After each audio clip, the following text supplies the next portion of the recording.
Tôi mới hỏi bà xem là sao là hôm qua là bà lấy nhà con trai tôi là bé em bé đi làm gì? Đấy là cháu của tôi cơ mà. Đúng là một người già xấu xa, không để cho một con cháu noi gương theo bà. Bà thấy tôi nói xấu cái kiểu gì? Xấu như thế nào? Tôi làm gì cho? Từ đây thì tôi cấm bà chấm dứt không được lên nhà con dâu tôi với lại con trai tôi. Tốt thì mỗi tháng tôi và con trai tôi cho bà lên một lần thăm cháu thôi, không tốt thì thôi, cắt dứt điểm.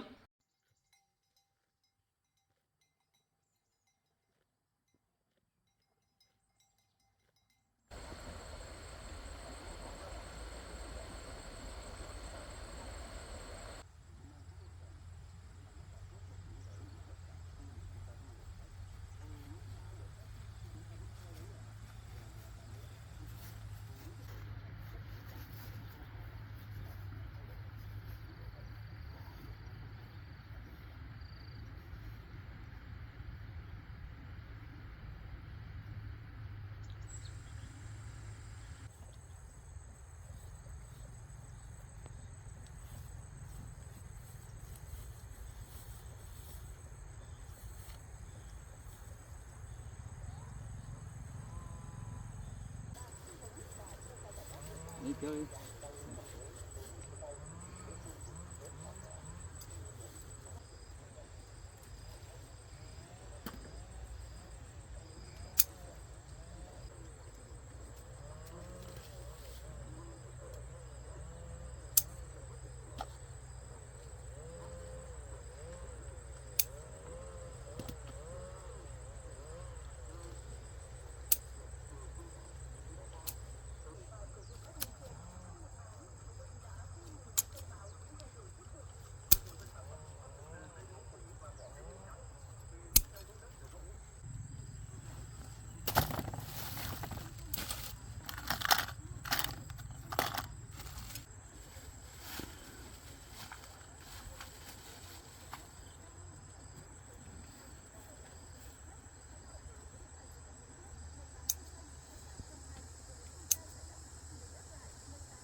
10.000 một cân ạ. 20 ạ. Bán cho mấy cân. Đi được tới đi.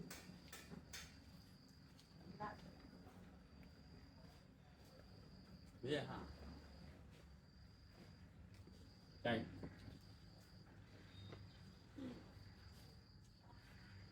Ba cân đi.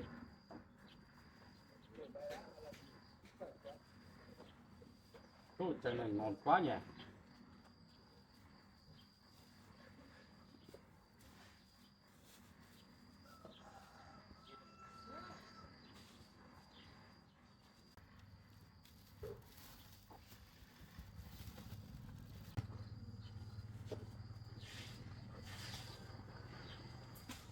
Giờ cân này quay hết rồi. Đây đi cân phải.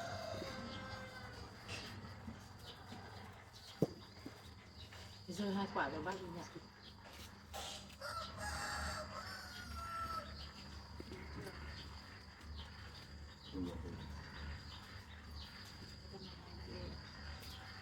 Ba cân đúng không? Trả tiền đi.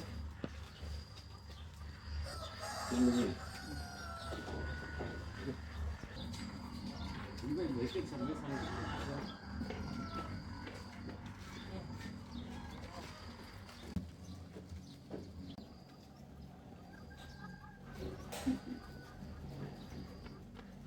Cân mặt nó lên. Lên đi cân ạ. Nhiều 10 cân. Cái rổ này 10 cân cả rổ nha.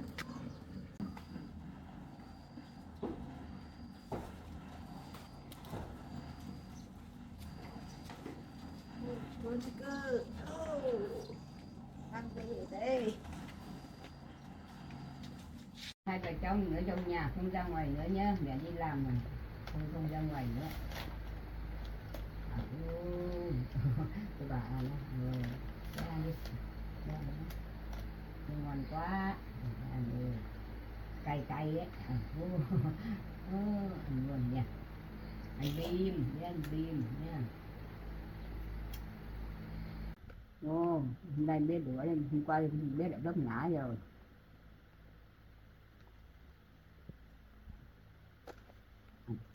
Vàng nha.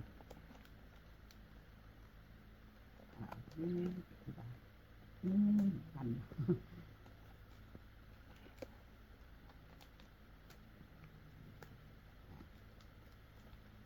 Trường cô giáo như mẹ hiền, cô và mẹ là hai cô giáo, mẹ và cô lấy hai mẹ hiền. Đấy, nói.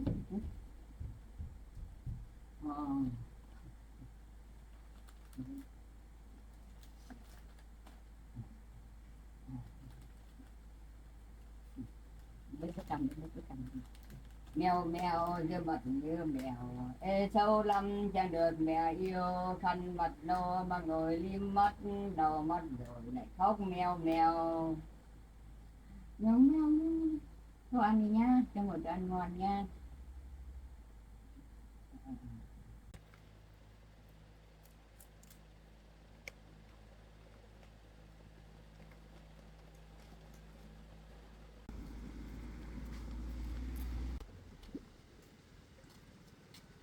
Bà ơi, bà có nhà không bà ơi? Để cho cháu ơi.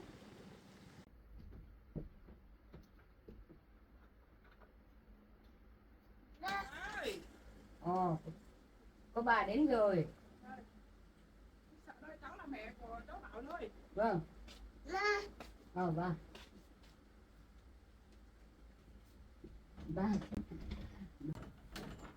Sao cháu lại mở được cửa cổng kia vào ấy?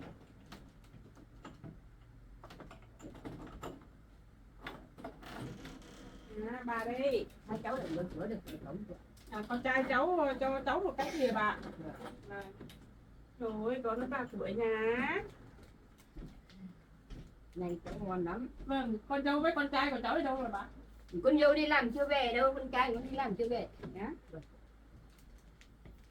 Em hồ em sao đấy, em bị đau không? Qua em bé ở dưới bếp với bố mẹ rồi em bé ngã đau thôi. Thật luôn đấy con ạ. Đừng em bé, lúc nào cũng bị đau con ạ. Ôi, đau lắm á con.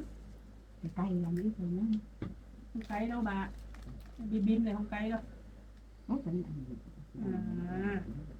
Cho bà miếng nào, cho bà miếng nào. Này cho bà này. Ăn nhá, bà còn ăn nữa nhá, để em ăn nhá.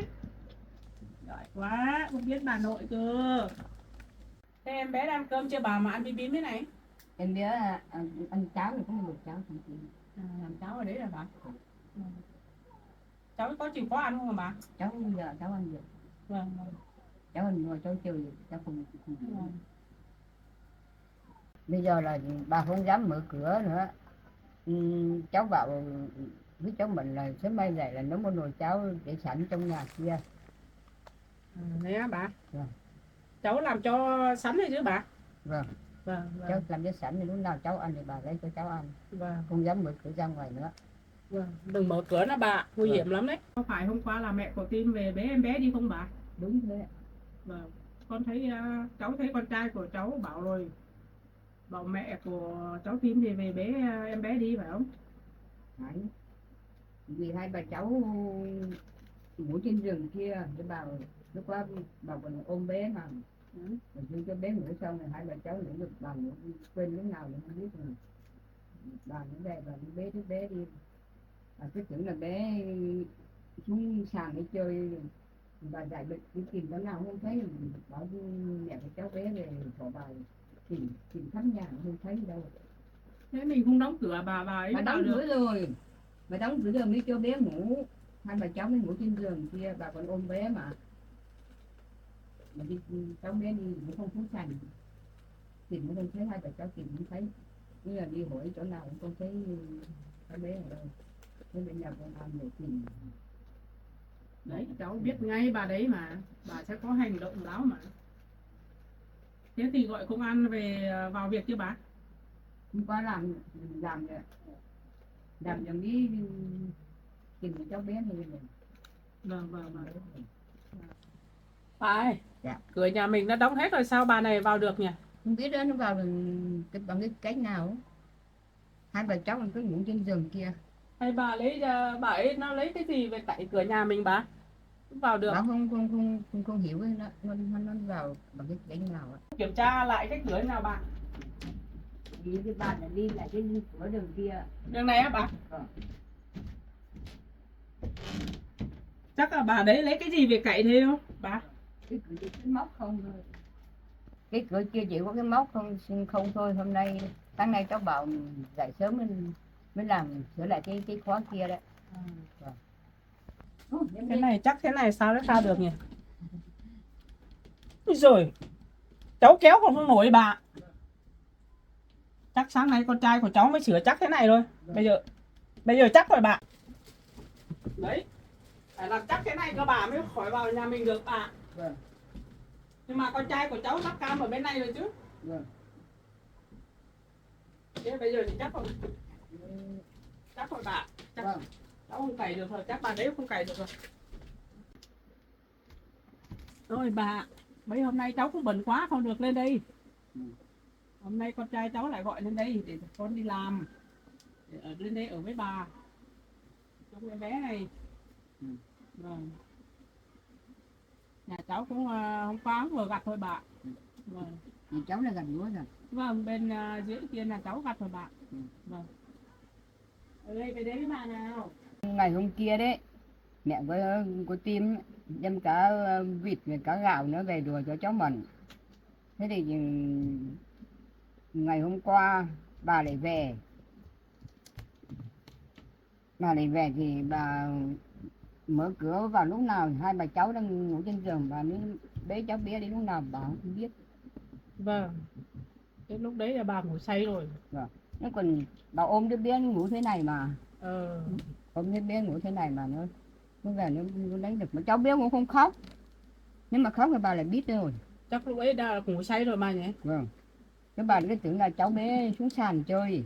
Cháu của bà chắc không ấy say rồi. Bà dậy thì bà lại không thấy cháu, bà mới bảo mẹ của cháu bé đi tìm, hai bà cháu đi tìm không thấy.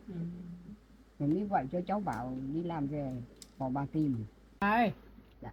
Cháu nghe nói con trai của cháu bảo bây giờ bà ấy đang giam ở bên công an à bà? Vâng, đúng rồi, đang giam trên công an đó.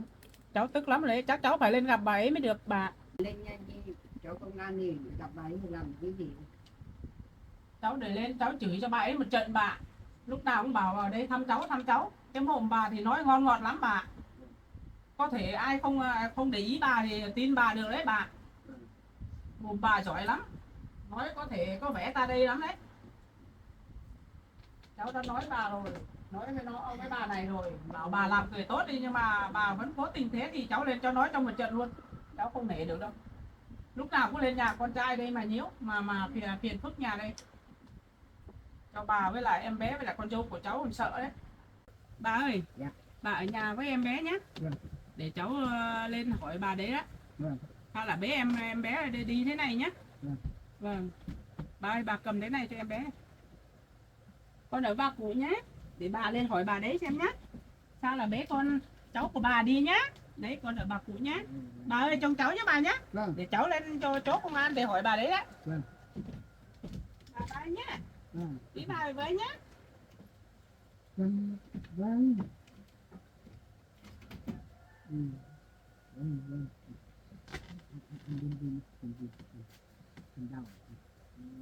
Bà ơi, cháu đóng cổng nhé. Cổng này về bà đừng mở nhé bà nhé. Cháu khóa ra rồi. Cháu đi đây.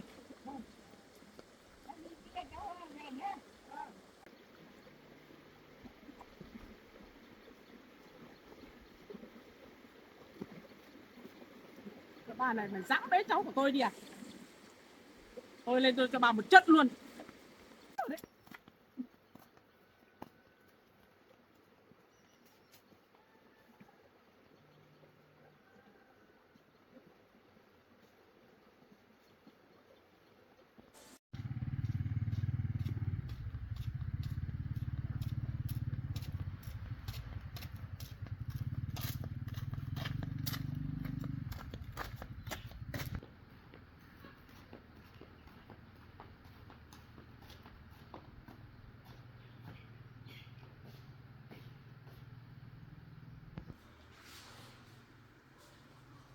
Chào cháu của anh.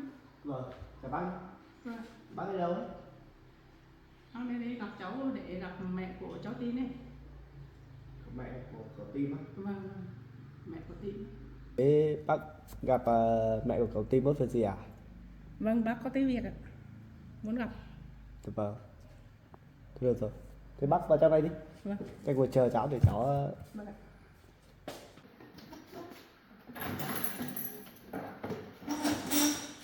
Bác ngồi đây chờ cháu trước nhé. Vâng. Cháu đi... mẹ của Tim ra đây đó. Vâng. Vì mẹ của Tim cháu đang giữ tại đây. Bác ạ. Vâng.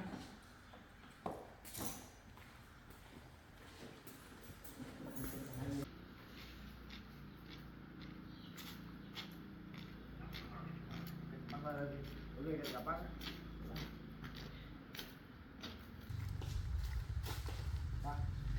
Bác này. Bà nhé. Vâng. Hai bác ra đây đi. Nói chuyện với bác. Hai bác có chuyện gì thì nói đi. Bà muốn gặp tôi à? Tôi mới gặp bà có chuyện này. Chuyện gì nói đi.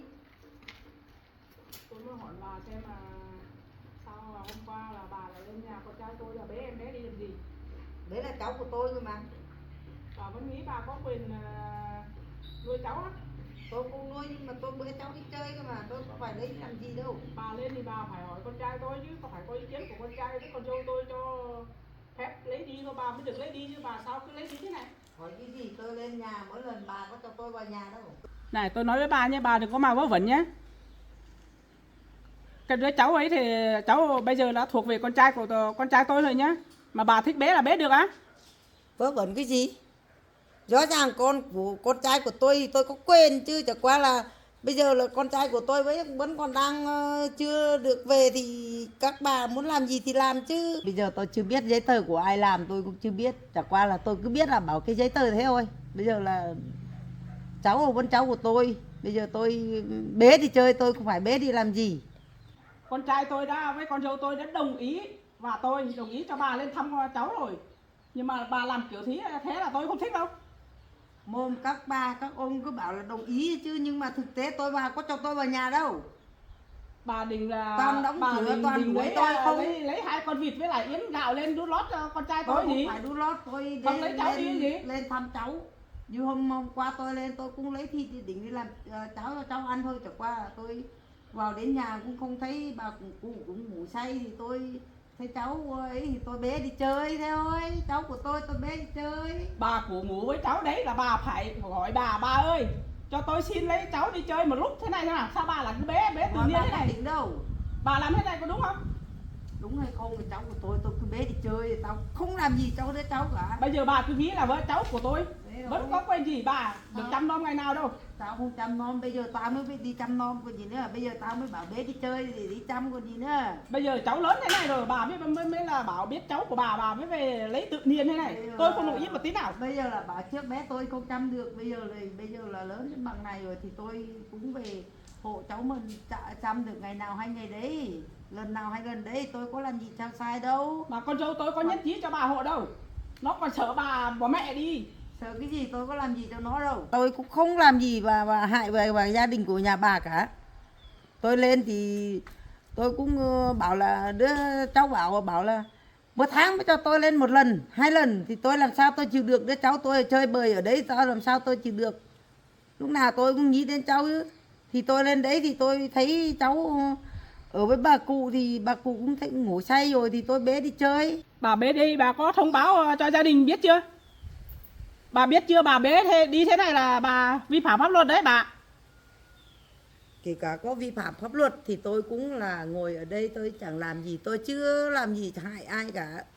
Tôi chỉ có là quý cháu quá thì tôi phải bế cháu đi chơi thế thôi. Không là tôi cũng sống một mình nữa, tôi không có bạn nữa là thì cháu tôi ngồi ở đấy tôi chả là nhớ cháu, tôi chả là bế đi chơi theo tôi. Cái mồm bà đỡ chân tay giỏi lắm đấy. Đi chơi một lúc xong tôi lại đi giả cho bố mẹ mà chưa kịp đi là bố mẹ nó về tìm thôi. Tôi nhìn vào bà tôi biết bà rồi, từ trước rồi. Bà chẳng người thật đâu, tôi biết rồi. Chỉ có tôi biết đó, bà làm sao biết được tôi. Tôi nhìn vào hình bà tôi đã thừa biết bà là người không tốt, bây là giờ người tôi không nói thật thật rồi. với bà nha, riêng cái hình của bà ấy chưa chắc bà đã tốt bằng tôi nói thật. Bà đừng cứ lúc nào cũng khen là bà tốt thôi, nhưng mà thực tế bà không tốt đâu, bởi vì bà đi lấy cháu của người ta đi nuôi là bà tốt à.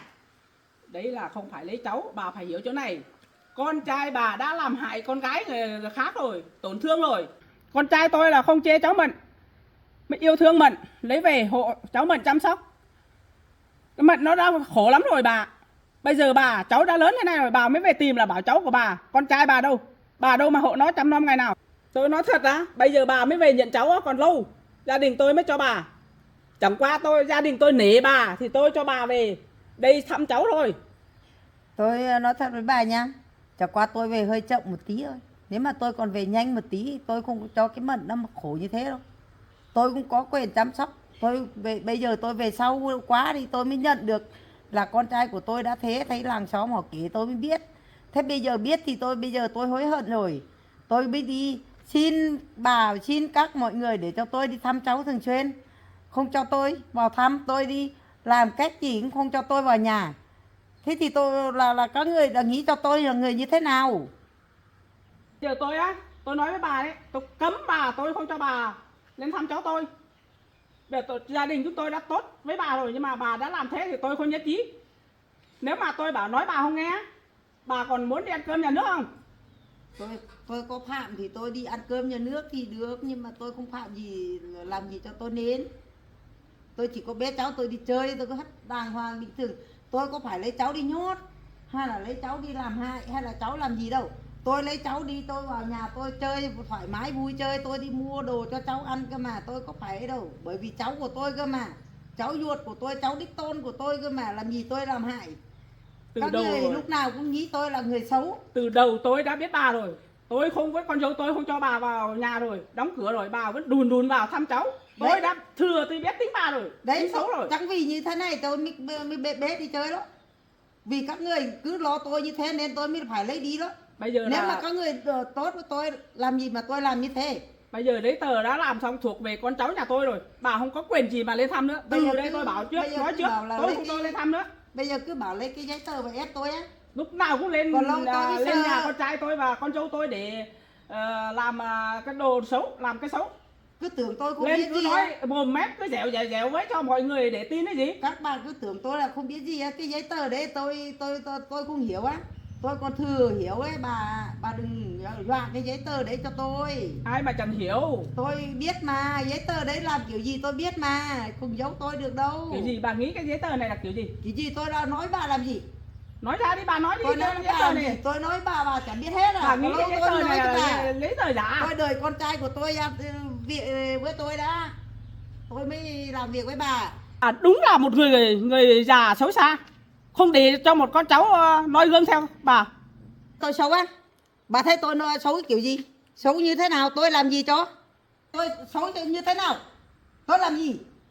Thế bà còn nói á nhá, một hôm nhá, tôi với con dâu của tôi không cho bà vào, tôi đóng cửa rồi.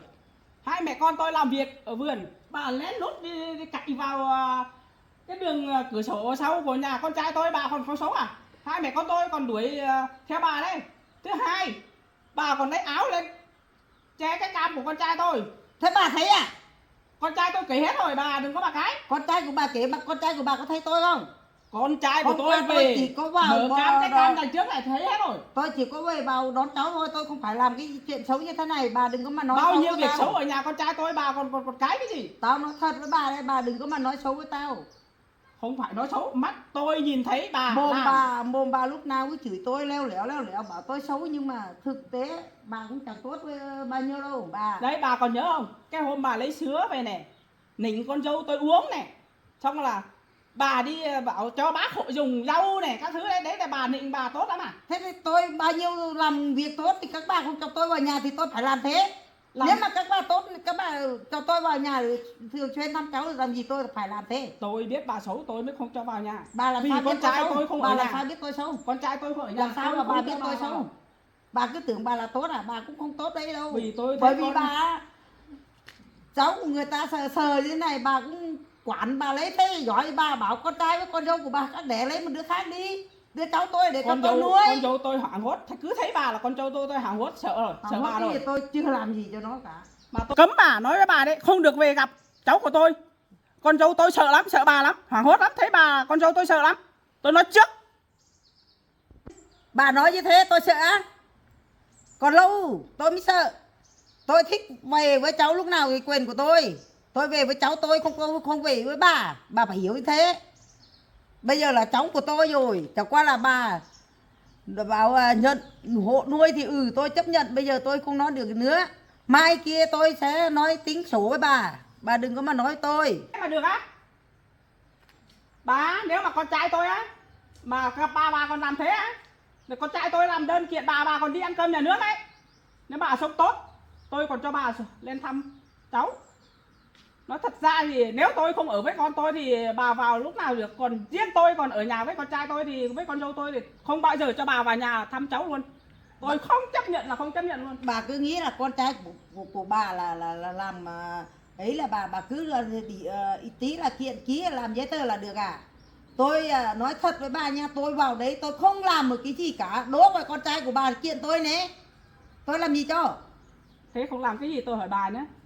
bà lấy đứa cháu đi, bà chẳng hỏi ai, thế này bà không vi phạm à? Vi phạm cái gì? Bây giờ cháu của tôi đang vừa mới bé đi chơi, Nếu một mà lúc vào tôi đấy- chưa kịp đưa đi Này, là tôi nói với làm bà kiểu này, gì chả được. này, tôi nói với bà này, nếu mà bà đấy, mỗi đứa trẻ ngủ ở đấy, thì bà bế đi là tôi không nói.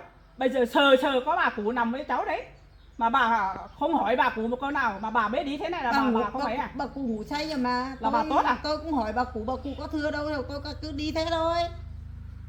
Cái Tôi chỉ có bé đi chơi thôi mà. Mồm bà nói thế nào chẳng được. Cái mồm Tôi bà nói thừa biết tính bà mồm rồi. của bà nói cũng chẳng lúc nào cũng được.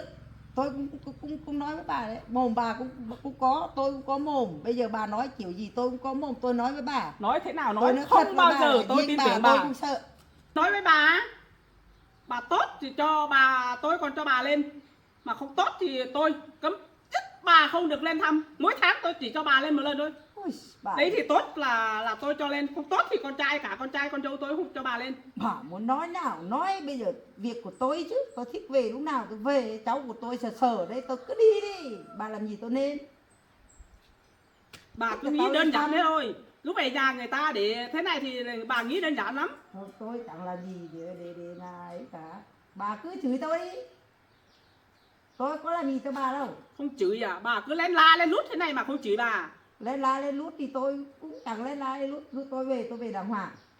Đợt tôi lấy sữa về tắm nha, vứt cả sữa tôi không cho ăn, cho cháu ăn, cho cái mật ăn.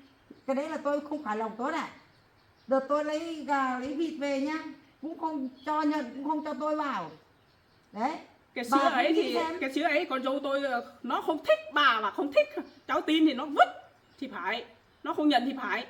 Rồi xong rồi là tôi còn định lấy thịt đi cho cháu ăn thôi, nhưng mà thấy cháu đang ngủ ngon thì tôi bế mẹ đi chơi làm gì Lấy tôi thịt cho nên. cháu ăn là bà là đút vào túi áo để à?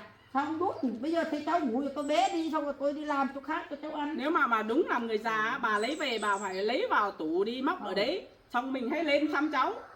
Móc cái gì tôi, riêng tôi nói thật với bà đấy, cháu tôi là tôi nhớ lắm, tôi không chịu được. Nhớ lắm, bà Con nhớ của lắm. tôi là tôi đẻ ra thì tôi nhớ Không, lắm. không phải là nhớ cháu Bây đâu. giờ là tôi không bao giờ tôi bỏ được đứa cháu này. Bà chỉ chứng cớ này Không chứng nhớ cứ cháu gì cả. thôi. Bây Thôi, giờ- không nói nhiều nữa. Từ đây thì tôi cấm bà chấm dứt, không được lên nhà con dâu tôi với lại con trai tôi. Lên đi. Thế bà muốn con trai tôi bắt lên công an nữa không? Lên lần nữa không? Tôi về thăm cháu tôi không có việc gì đâu bà. Chào hai bác này. Hai bác gặp nhau để nói chuyện cãi nhau suốt từ nãy đến giờ. Bà biết chưa? Chuyện của con dâu tôi, các cháu công an này biết rồi. Cháu công an ạ, thông cảm cho bác thôi, vì bác quá bức xúc. Rồi bác có gì đâu. Đấy, bác ạ. Vì bây giờ mà bác muốn, thật sự bác muốn giành quyền nuôi con ấy, thì bây giờ bác không có quyền nữa rồi. Giờ em Bảo ấy có làm giấy tờ sang bên em Bảo em Mận rồi. Giờ hai người cũng đang chuẩn bị để tổ chức kết hôn nữa. Giấy tờ đầy đủ hết rồi.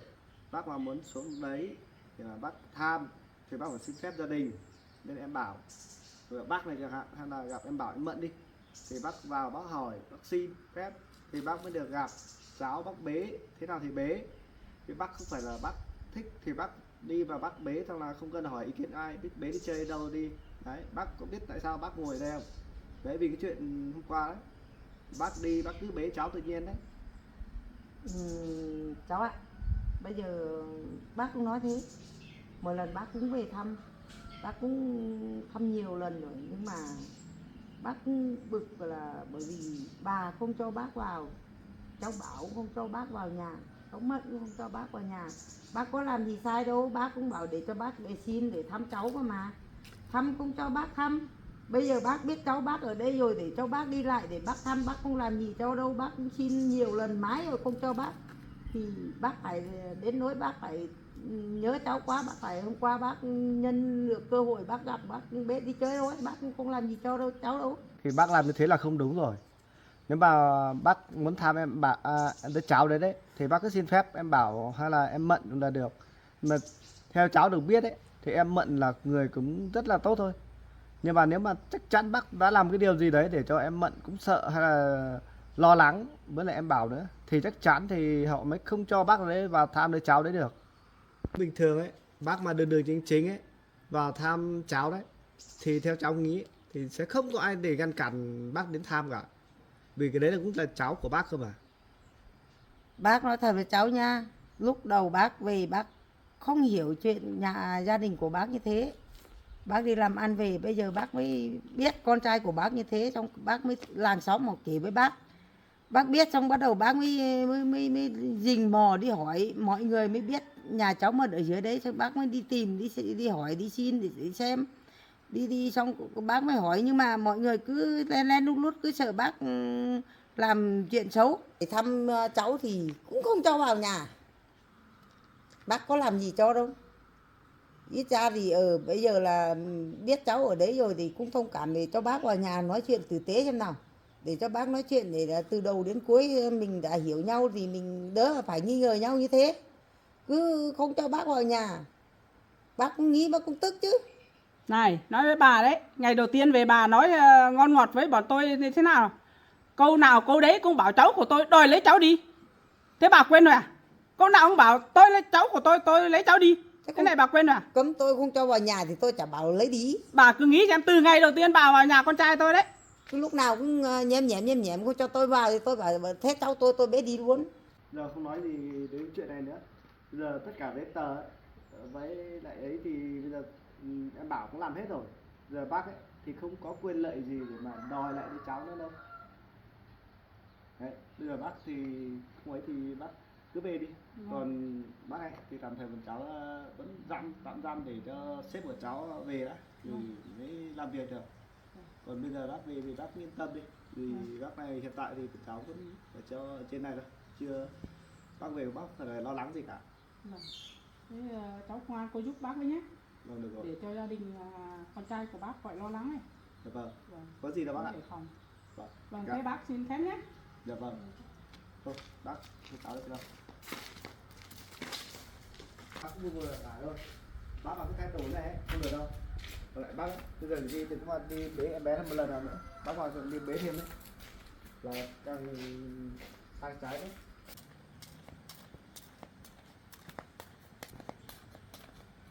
Cái bà này, cái mồm cái giỏi thật. Lúc nào cũng mồm mép. Đấy, bà cứ lên nhà con trai tôi một lần nữa đi. Tôi sẽ cho bà biết luôn. Lại lên tiếp rồi mà, lại bắt lên tiếp.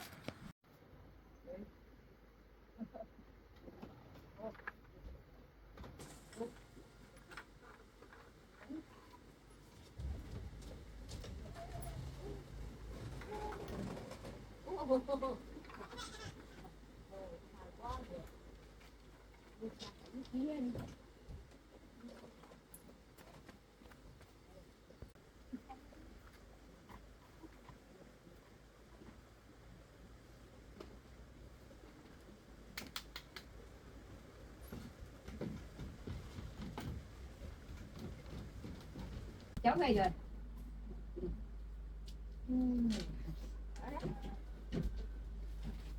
Còn lấy cái này mình chậm.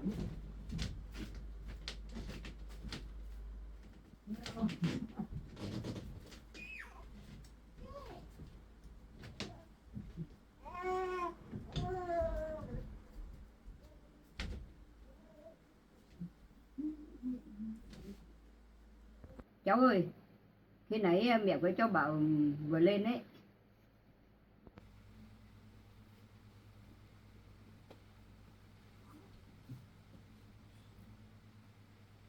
Mẹ với cháu bảo lên đến đây xong là mẹ cháu bảo đi gặp mẹ có chim rồi.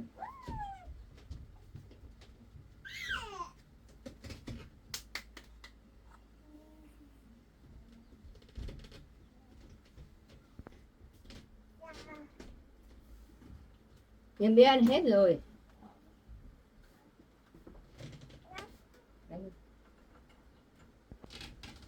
Nhân viên ăn khỏe lắm. Nhân viên ăn một bát cháo.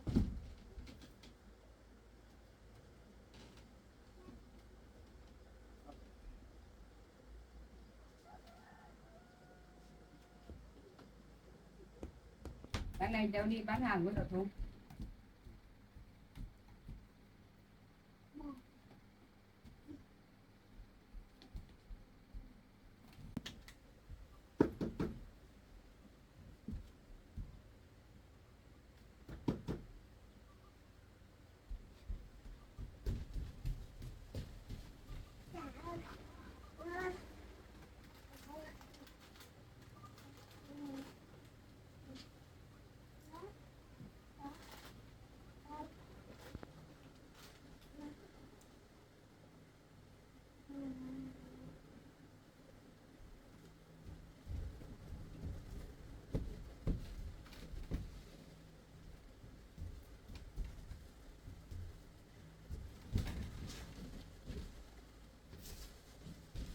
thì nãy em bé ăn thôi thì em bé cần thích nhất thì em không ăn.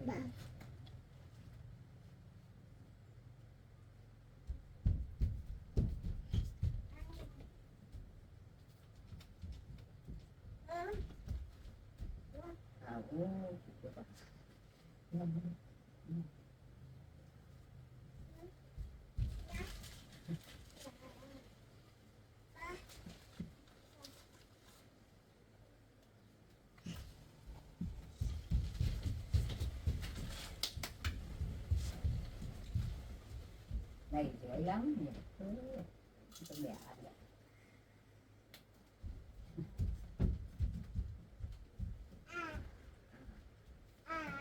wow.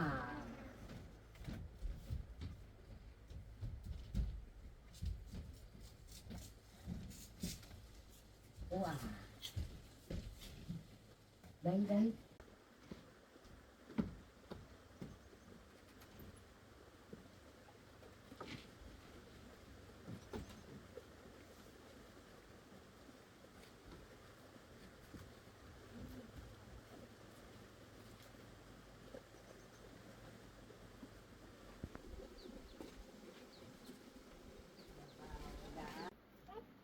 Cái gì đây?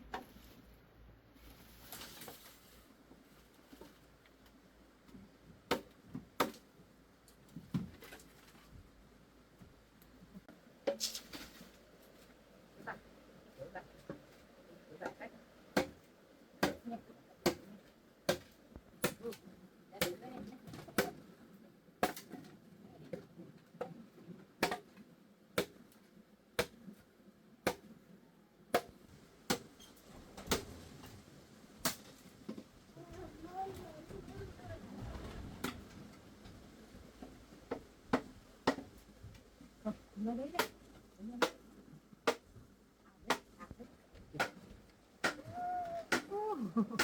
Dầu.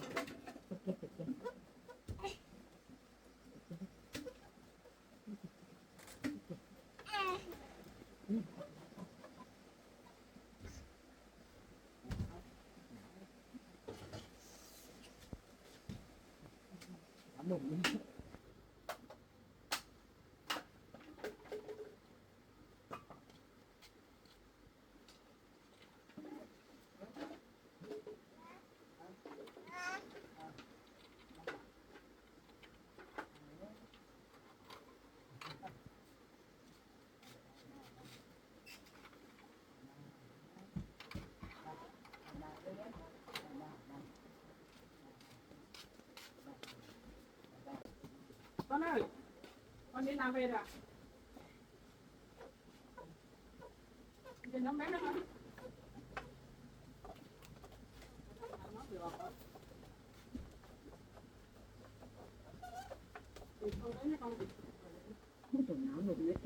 Mệt quá con ạ. Mẹ vừa đi gặp mẹ tin về. Mẹ chửi cho một trận. Nói cho một trận. Bà còn cái mẹ chứ. Cứ cái bảo cháu tôi bé đi chơi thôi bảo thế. Lần sau là con không được bỏ bà với em bé thế này đâu con ạ. Vào là mình không biết, như hôm qua là bà lấy đi may còn tìm được em bé đấy. Mấy hôm nay thì mẹ bận quá con ạ. Mẹ bận gặt lúa ấy. Con lên trông được em bé giúp con. Thì bởi em bé ở với bà là nguy hiểm ngay con ạ. Thế thì may quá rồi, bây giờ tìm được em bé về rồi. Từ đây là con đừng bỏ con nhé con nhé. Vâng. Thế thì mẹ lên thì đi làm gì thì mình hãy đi làm con ạ. Nếu mà làm cũng ở quanh quanh gần nhà này thôi, đừng đi ra xa. Mẹ biết ngay bà này là người không thật mà. Con trai của mẹ thì lo quá. Hôm nay nó gọi mẹ lên. Nói với mẹ rồi em bé là hôm qua hay hôm kia nhỉ, mẹ cũng không nhớ mấy. Vì bảo bà đấy bé đi sang nhà bà trọ ở đây à, ở gần đây à con? Thế ở trên này á? Thế con biết nhà bà trọ chưa? Ừ, may còn biết được đi lấy em bé về con ạ. Thương thật đấy. Mẹ cũng nhìn bà đấy rồi, chắc chắn bà cũng không làm gì cho em bé đâu con ạ. Hôm qua thì bà ấy lén lút vào nhà bế em bé đi thế này là không được, mẹ không đồng ý. Nếu mà bà cứ ở nhà về thăm em bé thì được, ngồi ở trong nhà mình đây thì được, còn bế đi thế này là mẹ không nhất trí đâu. Nãy mẹ cũng nói rồi. Thế bà xong bà nói, bà bảo tôi biết rồi, lần sau tôi không làm thế nữa, thế thì được rồi. Mẹ mới tha đấy, mẹ không tha đâu, mẹ còn nói tôi một trận nữa đấy. Thế cháu lên cháu công an đâu, hỏi công an xử lý cái bà như thế nào? Cái này là cháu hỏi rồi, bà không biết đâu bà bảo sếp về xử lý thôi bà. Vâng. Cũng phải làm một lần cho bà, nếu chưa đi không có thì bà nên lần này còn lần sau nữa đấy. Đấy, cháu cũng bảo cháu công an thế rồi, phải làm cho can thiệp bà như thế nào, đừng đến nhà con trai với con dâu của cháu phiền phức nữa. Cháu cũng bảo thế, làm thế này là không được, nếu mà về thăm cháu không thì được, còn về còn bế đi thế này là cháu không nhất trí. Hôm nãy cháu cũng nói hết rồi. Vâng. May con trai cháu còn về nhanh ấy, đi báo công an đấy còn được đấy. Thế mà không báo nhanh thì bây giờ bà biết có lấy về cho mình không, hay thì bà cứ để đấy để mình tìm bà nhé. Vâng. Thì thương con em bé lắm đấy. Con ơi, giờ muộn rồi con ạ, mình nấu cơm ăn đi. Con trai của mẹ bảo trưa nay không về đâu. Vâng, ăn cơm ở cơ quan thôi. Bà ơi, để hai mẹ con cháu nấu cơm nhé. Vâng.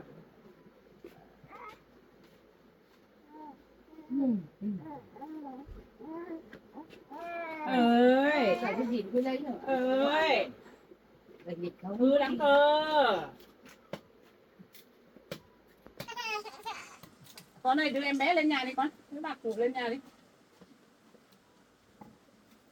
Bà lên nhà với em bé đi bà. Đi. Đứt cả tay.